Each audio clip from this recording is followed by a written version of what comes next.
नमस्कार, आपके साथ मैं रोहित कुमार। आप न्यूज फाउंडेशन पर। देश की कुल 37 राज्यसभा की सीटों पर जो है वो 16 मार्च को चुनाव होने हैं। उसके लिए जो है 5 तारीख से नॉमिनेशन की प्रक्रिया शुरू हो जाएगी। ऐसे में बिहार में कौन कौन से वो लोग हैं जिनकी सदस्यता जा रही है और कौन कौन से नए लोग हैं जिनकी सदस्य जो कि इस बार चुनाव लड़ सकते हैं, तमाम चीजों पर आज बात करेंगे। और क्या क्या चुनौतियां होने जा रही हैं। विधानसभा चुनाव में प्रचंड जीत के बाद राज्य के अंदर अपनी ताकत को दिखाने का एक बड़ा चुनाव है। ऐसे में राज्यसभा चुनाव में कौन जीतेगा, तेजस्वी या अख्तरुल इमान, ये इसलिए और इन नामों की चर्चा क्यों हो रही है इसको बाद में बताएंगे आपको। चिराग की मां का नाम क्यों कैंसिल हो गया और किसने कैंसिल कर दिया, सब कुछ बताएंगे। तस्वीर में 4 लोग दिख रहे हैं, अख्तरुल इमान, तेजस्वी यादव, हिना साहब और चिराग पासवान। इस पर विस्तार से आएंगे आपके पास में, लेकिन आपको दिखाते हैं। देखिए, ये 26 में इन लोगों का कार्यकाल जो है राज्यसभा में खत्म हो रहा है और 20 मार्च तक ये पूरी चुनावी प्रक्रिया जो है वो खत्म कर लेनी है। यानी कि 20 मार्च तक के लिए ये तमाम सदस्य जो हैं वो हैं। और जैसे चुनाव 16 तारीख को खत्म होगा, उसके बाद जो नतीजे आएंगे उसके बाद नए सदस्य जो है वो हो जाएंगे। उसके बाद उनका शपथ ग्रहण होगा। तो एडी सिंह हैं आरजेडी के, अप्रैल 2026 में सदस्यता जा रही है। प्रेमचंद्र गुप्ता है आरजेडी के, अप्रैल 2026 में सदस्यता जा रही है इनकी भी। हरिवंश हैं जो कि अभी डिप्टी स्पीकर भी हैं राज्यसभा के अंदर में, जेडीयू के हैं, अप्रैल में इनकी सदस्यता भी जा रही है। उपेंद्र कुशवाहा आरएलएम के हैं, इनकी सदस्यता भी जा रही है अप्रैल महीने में। और रामनाथ ठाकुर हैं, जदयू से हैं, अप्रैल में इनकी सदस्यता भी जा रही है। अगर इस पूरे फिगर में देखें तो महागठबंधन और इसको अगर एनडीए में डिवाइड कर दें तो 3-2 होता है। 2 जो है वो आरजेडी यानी महागठबंधन की साइड में है और 3 जो है वो एनडीए के साइड में है। उसके बाद अब देखिए राज्यसभा चुनाव का जो गणित है वो क्या है बिहार में इस बार का, वो थोड़ा समझिए। 5 सीटें क्योंकि खाली हो रही हैं, तो ऐसे मान के चलिए कि जो सीटें खाली हो रही हैं वो कुल हैं 5। इसमें नियम के मुताबिक एक संख्या जोड़ दी जाती है तो कुल हो जाता है आंकड़ा 6 का। 243 विधानसभा की कुल सीटें हैं। यहां पर जो फिगर आया है डिवाइड करने के बाद में वो आता है 40.05, यानी 40.5 आप कह लीजिए इसको। लेकिन होता क्या है कि इसे थोड़ा सा अधिक लिया जाता है। तो इस बार क्या है कि कुल 41 नंबर चाहिए एक सीट को जीतने के लिए। ये यहां पे हम देखिए डिटेल में लिखा भी है आपको। उसके बाद अब देखिए राज्यसभा चुनाव 2026 में जो नंबर है वो कैसे बदला है। तो एनडीए ने चुनाव जो जीता है वो कुल 202 सीटों पर जीता है। महागठबंधन के पास 35 सीटें हैं, बसपा 1 पर है, एआईएमआईएम 5 पर है। तो 41 का नंबर चाहिए। अगर उस हिसाब से देखें तो 41 × 4 कर दे तो 164 हो जाता है। और इधर देखते हैं तो 35 + 1 + 5, अगर 35 यानी कि महागठबंधन, बसपा को भी जोड़ देते हैं, एआईएमआईएम को भी जोड़ देते हैं और इसी में जो अगर इस पूरे फिगर देखते हैं तो 41 तब होता है। यानी कि अगर तेजस्वी यादव पूरे महागठबंधन को, बसपा को और ओवैसी की पार्टी को जोड़ लेते हैं तब जाकर के उनका एक राज्यसभा का टिकट जो है वो कंफर्म होगा और किसी को भेज सकते हैं। इस तरफ क्या करें कि इस तरफ 4 जाना तय है, लेकिन 5वें के लिए यहां पर भी थोड़ी मशक्कत करनी पड़ सकती है। अगर एनडीए ने यहां पे खेल कर दिया, क्या खेल हो सकता है वो आगे बताएंगे देवांशु आपके साथ। तो राज्यसभा की एक सीट के लिए तेजस्वी को ओवैसी और बसपा का साथ चाहिए ही चाहिए किसी भी कीमत पर। तो हम अब आगे हैं फिर से उसी पहले स्लाइड पर, जहां पर यह है कि राज्यसभा चुनाव में कौन जीतेगा, क्योंकि 5 सीटें खाली हो रही हैं। तो उपेंद्र कुशवाहा को बीजेपी ने अपने खाते से भेजा था राज्यसभा, उनका भी कार्यकाल खत्म हो रहा है। 2 जदयू के खाते की सीटें हैं और 2 आरजेडी के खाते की सीटें हैं। तेजस्वी यादव का सबसे अपने राजनीतिक करियर का सबसे खराब परफॉर्मेंस विधानसभा चुनाव में हुआ और इसका असर बहुत लंबा जाने वाला है उनके साथ में। राज्यसभा के चुनाव पर, विधान परिषद के चुनाव पर, तमाम जगहों पर क्या क्या होगा। देवांशु जुड़ रहे हैं हमारे साथ में। देवांशु, अब बताइए, क्योंकि यहां पर अख्तरुल इमान को जिस तरीके से बेइज्जत किया था विधानसभा चुनाव के वक्त में, क्या तेजस्वी यादव सरेंडर कर देंगे? क्योंकि यही एकलौता, क्योंकि जो आंकड़े हमने बताए ग्राफिक्स में उसके हिसाब से बस वही एकलौता विकल्प है इनके। देखिए रोहित, जो हम बता रहे हैं कि राज्यसभा चुनाव में कौन जीतेगा, तेजस्वी या अख्तरुल इमान, ये चुनाव बहुत कुछ तय करने जा रहा है कि बिहार की सियासत आगे जो है वो किस दिशा में जो है वो चलने वाली है। देखिए अभी करीब 15 दिन का समय है रोहित। देखिए 5 मार्च को होली के तुरंत बाद, तुरंत बाद अगले दिन जो है वो लास्ट डे ऑफ नॉमिनेशन है राज्यसभा चुनाव के लिए। यानी कि अभी से देखे तो कुल 14-15 दिन लमसम मोटे तौर पर, लेकिन 26 से वो मतलब नोटिफाई होगा, मतलब 26 से 5। हाँ नहीं, वो 26 से नोटिफाई होगा वो तो है। लेकिन सबसे बड़ी बात है कि तेजस्वी यादव AIM और लास्ट में रख लीजिए बसपा, इन सब सारे विधायकों का जो है वो तारतम्य मिलेगा तब तो। अभी क्या चल रहा है अंदर, अभी क्या हो रहा है देखिए, 4-5 सीट पे चुनाव है, 2 पर जेडीयू वाले जाएंगे, 2 पर जो है वो बीजेपी वाले जाएंगे, ये फिक्स है, ये तय है सब कुछ, उस पर हम बात ही नहीं करें। एक सीट देखिए, ये इतना आसान नहीं है, तेजस्वी यादव भेज सकते हैं लेकिन बहुत स्मूथली किसी को भेज ही नहीं सकते हैं। तो जो मुश्किल आ रही है, उन मुश्किलों को अगर खत्म नहीं करते हैं तेजस्वी यादव, तो भाई सवाल उनके नेतृत्व पे है, बहुत बेलने होंगे। सवाल उनके लीडरशिप पे भी होगा। इसलिए ये एक अग्नि परीक्षा भी है राज्यसभा चुनाव तेजस्वी यादव की लीडरशिप की। तो ऐसे में होना क्या है, अभी क्या हो रहा है देखिए, जो अंदर चल रहा है वही बात हम आपको बाहर बता रहे हैं। कोई कहेगा कुछ, कोई कहेगा कुछ, जिसको जो कहना कह ले, लेकिन अंदर अभी ये चल रहा है, डील कुछ भी नहीं हुआ है, सब अपने अपने हिसाब से जो है वो बातें जो है वो कह रहे हैं। अब AIM का नया शगुफा आया है कि तेजस्वी यादव से वो कह रहे हैं कि आप अख्तरुल ईमान को ही भेज दीजिए, सीमांचल का बेटा है, सीमांचल का विकास करेगा, राज्यसभा भेज दीजिए। चलिए पहले आदिल हसन जो कि AIMIM के राष्ट्रीय प्रवक्ता है, उनका 1 मिनट वाला जो है वो बयान सुना देते हैं। और ये बयान कब आया, अख्तरुल ईमान के बयान के कुछ घंटे बाद इनका बयान आया है। और ये जब बोल रहे हैं तो इनकी बातों में वजन है, क्योंकि ऐसे ही नहीं कोई राष्ट्रीय प्रवक्ता ने जो बयान दिया, देखिए ये इन दिनों असदुद्दीन ओवैसी के करीबी सबसे खास लोगों में से एक है बंगाल AIMIM के प्रभारी हैं। और इन्होंने कहा है, तेजस्वी से मांग की है कि सीमांचल के बेटे अख्तरुल ईमान को जो है वो राज्यसभा के लिए भेजिए, यानी कि बार्गेनिंग पॉलिटिक्स जो है वो चल रही है। अस्सलाम वालेकुम रहमतुल्लाह बरकत। दोस्तों, बुजुर्गों, अजीजों, जैसा कि आप देख रहे हैं राज्यसभा का चुनाव है और तेजस्वी यादव चाहते हैं कि अपने लोग जाएं। हम भी चाहते हैं बीजेपी हारे, लेकिन तेजस्वी जी जब आपके घर के सामने ढोल लेके गए थे तब तो आप पानी भी नहीं पिलाए थे। आज बिहार का 18% मुसलमान पूछ रहा है कि मुसलमानों को हिस्सेदारी देने में दिक्कत क्या है, सीमांचल को हिस्सेदारी देने में दिक्कत क्या है। सिर्फ वोट लेने के लिए हम बने हैं क्या? चपरासी क्वार्टर से तो हमने तो शीश महल आपको पहुंचा दिया, आपके पिताजी को चीफ मिनिस्टर बनाया, माताजी को बनाया, दोनों मामा जान को बना दिया, आपको बनाया, आपके भाई को बनाया।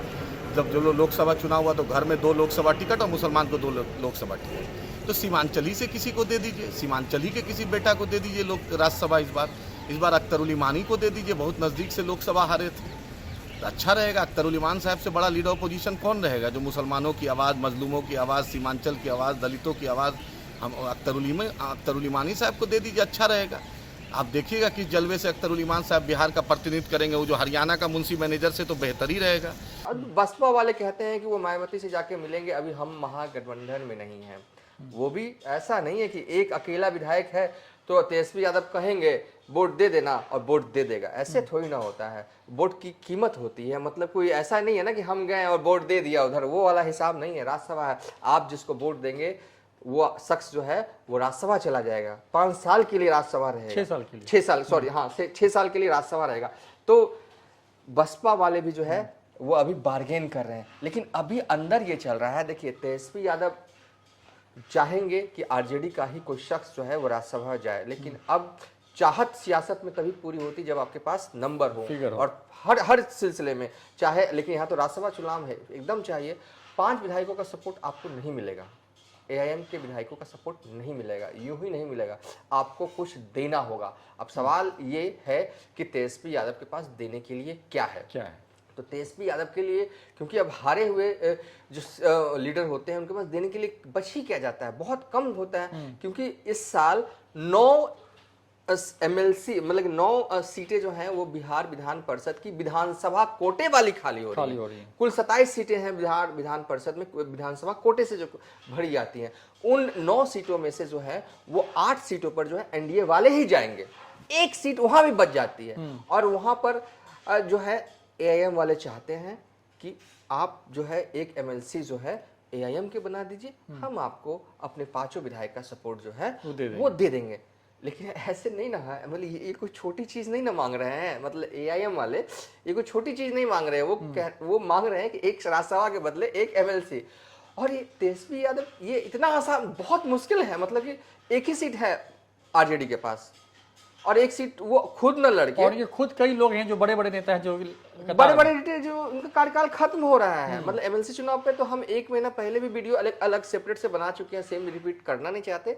लेकिन अब राज्यसभा पे ये जो वीडियो बना रहे हैं ना, ये सब हम 1 महीना पहले बता चुके थे कि क्या चल रहा है अंदर, सब कुछ हम बता चुके थे, सबसे पहले हम बता चुके थे। हमने यहाँ तक कहा था कि हिना साहब एक ऐसे तुरुप का इक्का है कि चाहे न चाहे उनके पक्ष में समीकरण अपने आप बनता जा रहा है। और अभी भी आखिरी दौर तेजस्वी यादव के पास चलने के लिए यही है कि अगर हिना साहब को लेकर ऐलान कर दें तो एक कदम मजबूर हो सकते हैं अख्तरुल ईमान। देखिए, एक तो है कि असदुद्दीन ओवैसी की पार्टी है AIMIM, लेकिन असदुद्दीन ओवैसी अख्तरुल ईमान पर एकदम बिल्कुल भरोसा बिहार करते में हैं। कम से बिहार पूरा उन्हीं की जमीन। हाँ, AIMIM के जो बिहार के मालिक है वो अख्तरुल ईमान है। जो फैसला लेना है, जिधर फैसला लेना है वो यही लेंगे, ओवैसी भी उसी पे हाँ और उस पे ही हाँ करेंगे, क्योंकि ओवैसी को पता है कि जो है अख्तरुल ईमान ही सर्वे सर्वाए हैं। तो अख्तरुल ईमान जो है हिना साहब पर मान सकते हैं, मानेंगे ही हम नहीं कह रहे हैं, ये हम अभी नहीं कह सकते। अभी जो है ना डील बात मानी जाए, मनवाई जाए, इस सब बीते ही 4-5 दिनों की तो बात है पहले कि IP गुप्ता हैदराबाद गए थे। हैदराबाद असदुद्दीन ओवैसी ने फोन किया, आइए हम आपको सम्मानित करना चाहते हैं, दारुसलाम डे पर जो है आपको चीफ गेस्ट बनाना चाहते हैं। जब वो लौट कर पटना आए तो हमने उनसे सवाल किया, क्या राज्यसभा चुनाव पे भी बात हुई असदुद्दीन ओवैसी से? तो उन्होंने ना नहीं कहा, उन्होंने इशारा किया कि नेता है, हमने बात की है, यानी कि वो पुल का काम करेंगे। IP गुप्ता RJD और AIM के बीच जो है वो संवाद स्थापित करने का काम आज भी उनका जो एक बयान था, उनसे मीडिया वाले हाँ। ने सवाल पूछा तो वो कहते हैं कि मतलब आप किसके तरफ हैं, मतलब तो हाँ। उनका जवाब था कि हम खूंटा गाड़ के विपक्ष की तरफ यानी तेजस्वी की तरफ हाँ। हैं। ये मतलब आज का हाँ, स्टेटमेंट भी तो है पुल का काम जो है IP गुप्ता को करना है। अब देखिए, अब 5 विधायकों का सपोर्ट तेजस्वी यादव को, देखिए जो हमने कहा कि ये बहुत ही इंपॉर्टेंट है कि कौन जीतेगा, तेजस्वी यादव जीतेंगे कि अख्तरुल ईमान जीतेंगे। देखिए, तेजस्वी यादव पूरी कोशिश कर रहे हैं कि राज्यसभा चुनाव का जो गेम है एक सीट पर वो वही जीते, तो अख्तरुल ईमान पूरी कोशिश कर रहे हैं कि गेम जो है वो अख्तरुल ईमान इस बार जीते। अख्तरुल ईमान देखिए जिस तरीके से अमौर से इस बार जीते हैं और बिहार विधानसभा की अल्पसंख्यक समिति का वो अध्यक्ष बने हैं, तो कहीं ना कहीं अब सीमांचल में एक बड़े नेता के तौर पर इनकी पहचान हो गई है, हो गई एस्टैब्लिश किया है। हाँ, और इस इलाके में कोई नेता है भी नहीं बड़ा। हाँ, है भी बिल्कुल। अब इस पूरे चुनाव को, एक सीट के चुनाव को इस तरीके से सियासत में भुनाना चाहेंगे कि और उनकी लीडरशिप जो है वो सीमांचल में मजबूत जो है हो।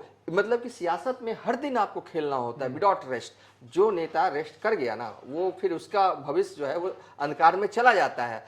अख्तरुल ईमान इस मौके को नहीं गंवाएंगे, इस सारे गेम जो है वो तेजस्वी यादव को जीतने नहीं देंगे। वो चाहेंगे कि अख्तरुल ईमान जीते, एक ऐसा राज्यसभा में जाए कि पूरे सीमांचल या पूरे बिहार के मुसलमानों में ये मैसेज जाए, देखो अख्तरुल ईमान ने वो काम कर दिया जो मुसलमान चाहते थे। एक तो ये है कि जो भी एक जाएगा, मतलब कि उसकी संभावना मुस्लिम समाज से जाएगा, इसकी संभावना जो है वो मुझे लगता है कि 90% तो अभी है ही।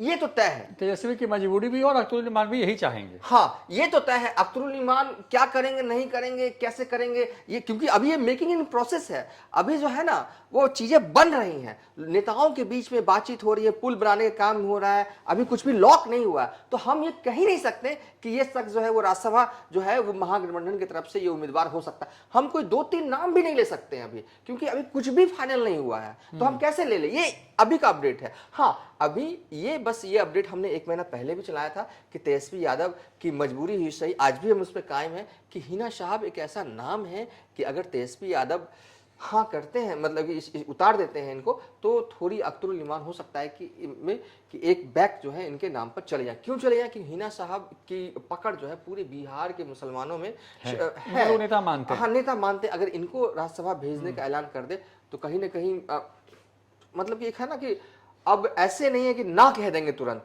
मतलब बड़ा मुश्किल होगा उनके लिए भी सपोर्ट ना करना हिना साहब। तो तुरुप का इक्का तो है, लेकिन क्या ऐसा है, क्या इतना आसान है कि हिना साहब को उतार देते हैं RJD वाले राज्यसभा के लिए? तो अख्तरुल ईमान बिल्कुल हाँ करेंगे, ये भी श्योरिटी नहीं है। तो कुल मिला के हाँ, पहले वो उस पर आते हैं कि होना क्या है, वो तो हम बताएंगे ही बताएंगे लास्ट में, लेकिन अब जल्दी से खत्म कर देते हैं। जो हम बता रहे हैं ना, यही अभी चल रहा है। नेता अपने एक दूसरे को फोन घुमा रहे हैं, विधायक लोग कैसे कैसे किसकी सेटिंग कैसे हो जाए। लेकिन हाँ, ये कंफर्म हो गया है रोहित कि चिराग की मां का नामांकन ये नाम जो है वो कैंसिल हो गया। 2-3 दिनों से मैं देख रहा था कि लगातार ये खबरें चल रही थी कि चिराग की पासवान की मां जो है वो राज्यसभा जा सकती हैं।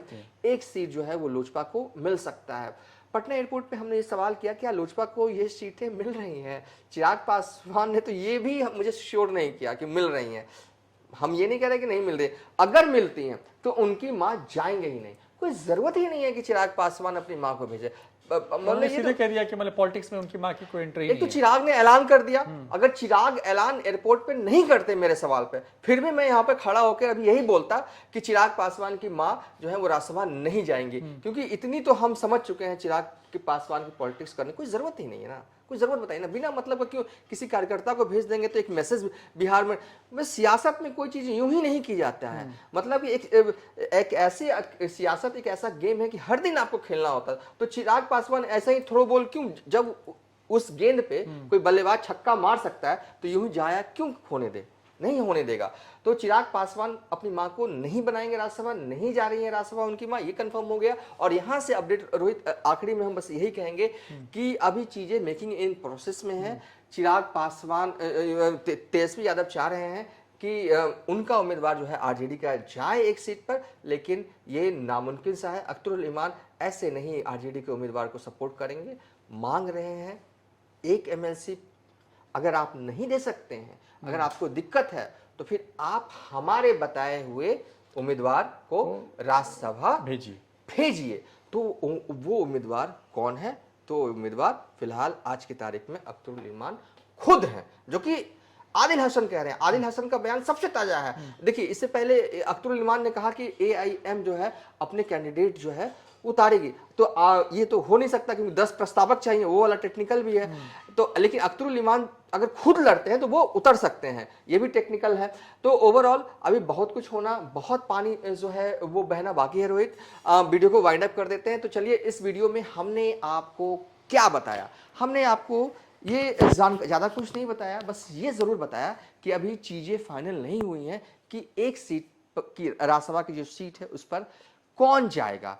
तेजस्वी यादव की चाहत कुछ और है एआईएम की चाहत कुछ और है, और दोनों पार्टी की चाहत का मिलान कैसे हो, इसको लेकर रणनीति जो है, इसको लेकर कई लोग जो हैं वो महागठबंधन में लग गए हैं। हालांकि बसपा के जो विधायक हैं ना, उनके भी तेवर हैं, वो कह रहे हैं कि वो महागठबंधन में नहीं है। खैर, उनको तो मना लिया जाएगा बाद में, वो बड़ी बात नहीं है। लेकिन एआईएम के जो 5 विधायक हैं उनको कैसे सेट करे तेजस्वी यादव?